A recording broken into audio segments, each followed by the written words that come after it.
We have got another Spider-Man comic today. This one has sat in my review pile for well over a year now. Amazing Spider-Man 156. I was waiting for them to release the final Marvel 2-for-1 Masterworks so that I could finally have access to Marvel 2-for-1 96, which is almost the only other major appearance of our villain, Visage. But R.I.P. Masterworks. At last, the long-awaited wedding of Elizabeth Banks and that fat Hawaiian kid. He's annoying, isn't he? Very irritating. This is by Lenny Wein and Andru Ross. We have a classic style Spidey splash here. I have a lot of fondness for this era of Spider-Man. Around about the time Andru Ross became the book's penciler, actually. The thing is, there's some real dog shit in the early 100s, after Stan and Junior Senior left. Amazing Spider-Man was sinking fast. And then with Andru Ross and the death of Emma Stone, and moreover the stuff after that, which did seem to carry some, for the time, emotional maturity, that was welcome to see. I reviewed some of the Gary Conman ones from before this. It still wasn't a perfect book. There were bursts of awful in between the stuff that I did like, but then stuff like the ongoing story with Jackass were enjoyable, if not entirely thought through. By this point, the Jackass has been done away with. He's no longer our attempted new arch-nemesis. Spider-Man doesn't really have an arch-nemesis right now. I suppose it would default to Dan Slott. Oh god, our next story is interminable. That's what I mean when I say they will have proper dog shit for an issue or two, but that outlet means the other issues aren't that dog shit. It's like The Purge. Every few issues, they do a horrendous one, so that for the rest of the time, things could be good. There is Mrs. Muggins for the Mrs. Muggins fanboys out there. She attacks Spider-Man with a broom and keeps calling him a pervert. This issue is revolving around the wedding of, oh god, here is our would-be arch-enemy, Dan Slott, homeless and ranting to himself. He's like the raving derelict from The Simpsons. Our focus is on the wedding of Peter Parker's friends, Elizabeth Banks and Ned Flanders. There's The Simpsons again. Here we see many of the guests readying to attend the ceremony. J.K. Jonah Jameson, Crash Thompson, Aunt Tomei, Robbie Robertson's Robert family, and I am conveniently avoiding having to name the woman I have yet to name. Be careful when you read ad comics, because I nearly missed this spread when I was reading it. Sometimes you turn a page and you don't realise you've accidentally turned two at once.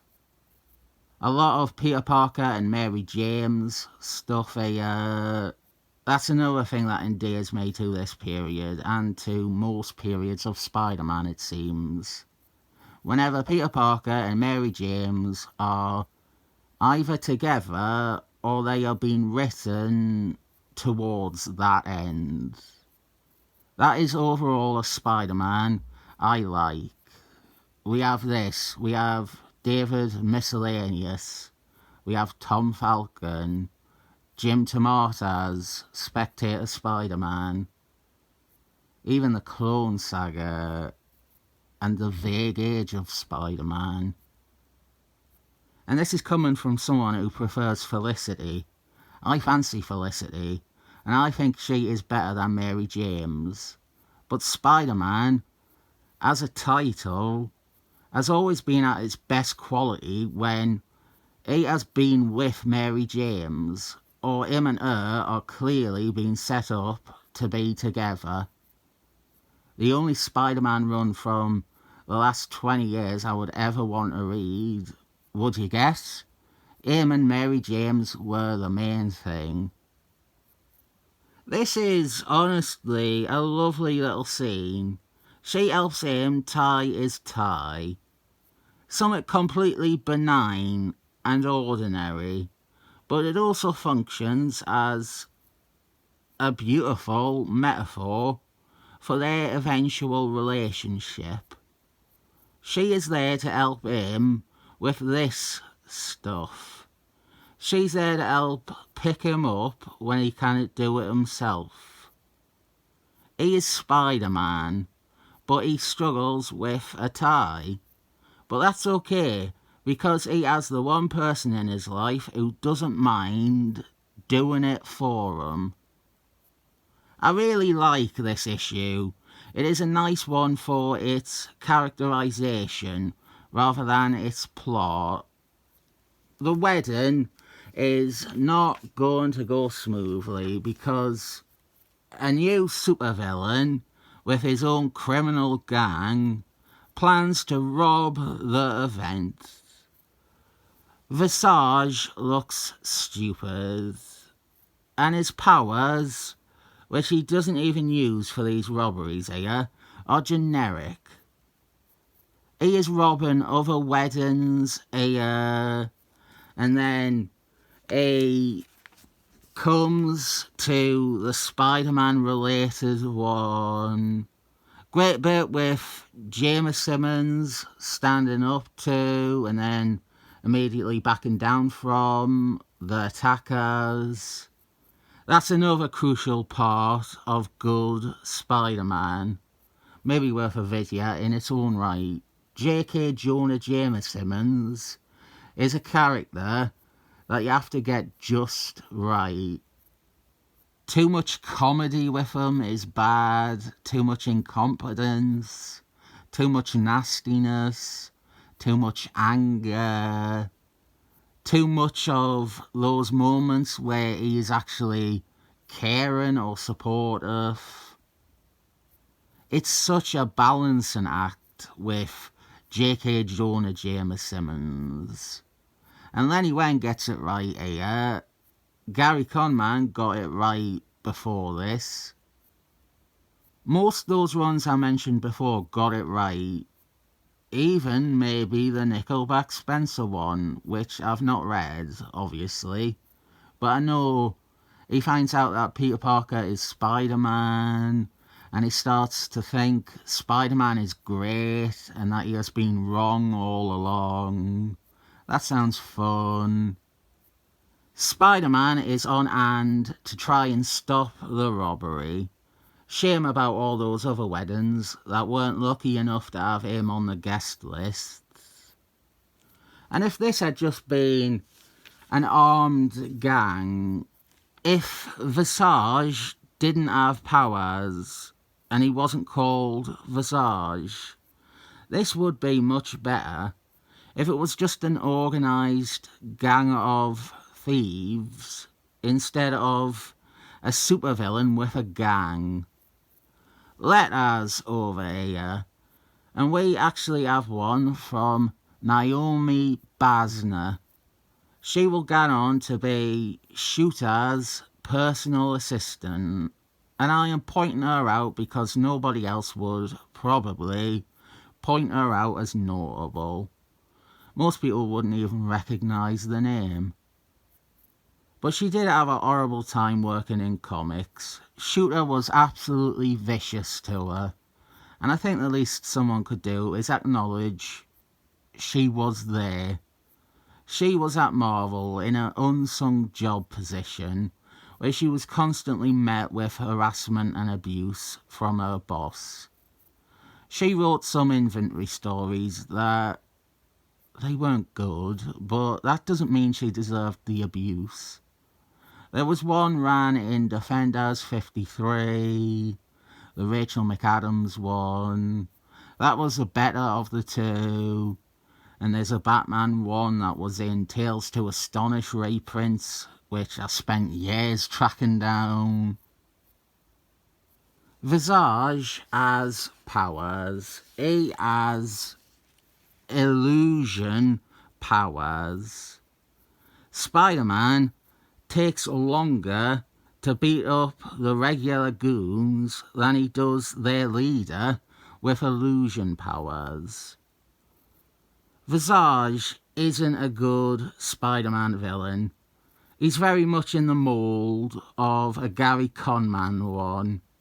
You can pluck him up and put him in any ad book. He's a villain. He's never a Spider-Man villain. Lenny Wen followed in Gary Conman's footsteps with very generic supervillains. What little credit I can give is that maybe in another story, a writer could have used Spider-Man's spider sense as a means to make Visage feel like he was conceived with Spider-Man in mind. He is defeated by Spider-Man dropping a chandelier on top of him. He doesn't go on to great things after this. He is in the Unmasterworks Marvel 2 for 196. The Thing is in hospital, and all his villains try to attack him while he is there. But then, many of the friends that he has made in the first 96 issues show up to defend him. Visage, who had never encountered the Thing before, is one of those villains. He is fought off by Daredevil, which is a pairing that makes more sense than Spider-Man. Visage's power is something that Daredevil is best equipped to face. That one is a pretty good issue, to be frank. Fun brawl issue. Visage's next appearance is he gets shot in the bar. He was Scourge Bait 101. Definitely had it coming. Could have worked. Visage could have been an okay villain, but he looked stupid on top of being misplaced in a Spider-Man book.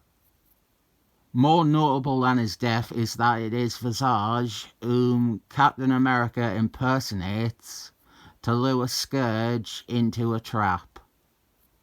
After that, he gets a pin-up in that Spider-Man's Web pin-up annual, one of Spider-Man's forgotten foes. What do you think? Did Visage deserve better? What he and readers don't deserve is that story by a pathetic Gareth Ellis wannabe edgelord that resurrected all the Scourge deaths so that Punisher and his other epic violent characters could murder them all again. Our final 2 pages are tough to talk about. We have the wedding of 2 characters which will be fundamentally scorched earth in the name of the Hobgoblin mystery, and then Dan Slott and Aunt Tomei. I hate this shit. Her and him don't even want to talk about it. The next story is abysmal. But in a vacuum, the 2 characters that get married before any Hobgoblin stuff or Crash Thompson affairs, it's alright. It feels like a bit of happiness for 2 of Peter Parker's friends. You would be surprised how friendly Peter Parker and Ned Flanders are in this era. That fell to the wayside very fast. I did criticise the villain, but it's a worthwhile issue. You don't need brilliant villains every issue. This works for what it is. No thought was put into Visage, so when I try to put any thought into that character, it only highlights how weak a creation Visage is. He served a purpose here, and that is enough. His lack of much other value only stands out upon reflection or analysis. That is 7 thumbs up from me.